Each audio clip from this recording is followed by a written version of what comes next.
Now, repetition is the strongest form of emphasis.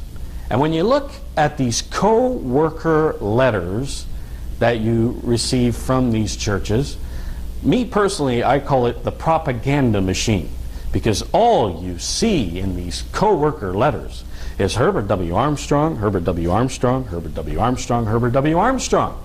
I want to read to you a couple of quotes from a co-worker letter from the Philadelphia Church of God, and again from Gerald Flurry, another cult leader, another Armstrongism person. And I'm just going to skip and just give you the highlights of this letter. And it says here, hold on, Herbert W. Armstrong, Herbert W. Armstrong, Herbert W. Armstrong. And it says here, evangelists raise up local churches that come as a result of the apostle. And then he says, when the apostle dies, there are no more evangelists. Are ordained. Then he says, then when Christ sends another apostle, a new church era begins. Did the Laodicean era begin when Mr. Amos and I were fired from the worldwide Church of God? Notice he's hinting that he is an apostle. When they were fired and they started the Philadelphia Church of God, he is the new apostle of the Philadelphia Church of God. Now it goes on to say Herbert W. Armstrong, Herbert W. Armstrong, Herbert W. Armstrong, and then he says the mere fact that he was an apostle, the highest rank God gives to a human being, means he also held the office of prophet and every other office below the rank of an apostle. And then he says, of course he's talking about Armstrong, and then he says, God has worked with me in the same way. So again, he's saying that he is an apostle. A little later on he says here, Herbert W. Armstrong, Herbert W. Armstrong, Herbert W. Armstrong, and then it says, we know that this voice actually applies to us.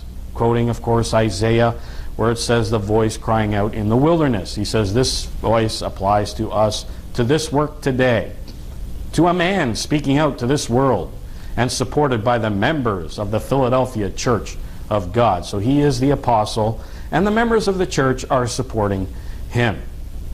He says, so here is something I haven't specifically seen before. If you look at this and examine what it's saying, John the Baptist was also a type of our work. So he's claiming that he is a type of Elijah. He was a type of Mr. Armstrong's work, but he was also a type of our work. Mr. Armstrong was an apostle. So if there's someone doing the work of the voice again, is it possible that this man too is an apostle? Of course, talking about himself. This man shows no humbleness whatsoever. He's just magnifying himself. You read this whole letter, his ego is about as big as this room that I'm in, and he just goes on to say, Mr. Armstrong, Mr. Armstrong, Mr. Armstrong. Mr. Armstrong was a lawgiver, and he says that he also is a lawgiver. So that means that whatever he says goes, because he is a lawgiver, and there is no question. You cannot question the lawgiver. Then, a little later on, it says here, Herbert W. Armstrong, Herbert W. Armstrong, Herbert W. Armstrong, quotes Isaiah 22. In verse 20, it says, I will call my servant Eliakim, the son of Hilkiah, or you could say, the son of Mr. Armstrong. So I think he thinks he's the son of Herbert Armstrong. Now, if he was an apostle, well, would Eliakim be? Now, I always thought that Eliakim, and it says plainly in the book of Revelation, that Eliakim was Jesus Christ of Nazareth.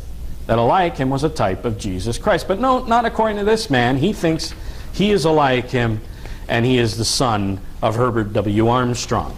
Then a little later on it says this in his royal vision, 2000, July, August, page 30. He says, God's ministers must understand this concept deeply and lead God's people to magnify my office, which is really God's office. So all of us now he's elevating himself to the point where he is appointed by God, and he is the lawgiver, he is the apostle, and therefore you cannot question anything that he says. And then he says here, about Malachi's message, a book that he wrote. He says, a mighty angel directly from God revealed it to him. Kind of sounds like Joseph Smith of the Mormon religion, saying he got some special revelation and created the Book of Mormon. And this is what you're reading from Gerald Flurry as well. He says Gerald Flurry is putting Malachi's message on the level of Scripture.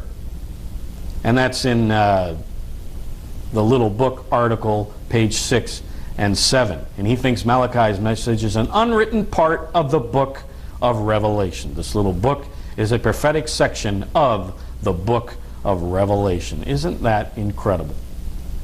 So now he has his own scripture, an addition to the Bible.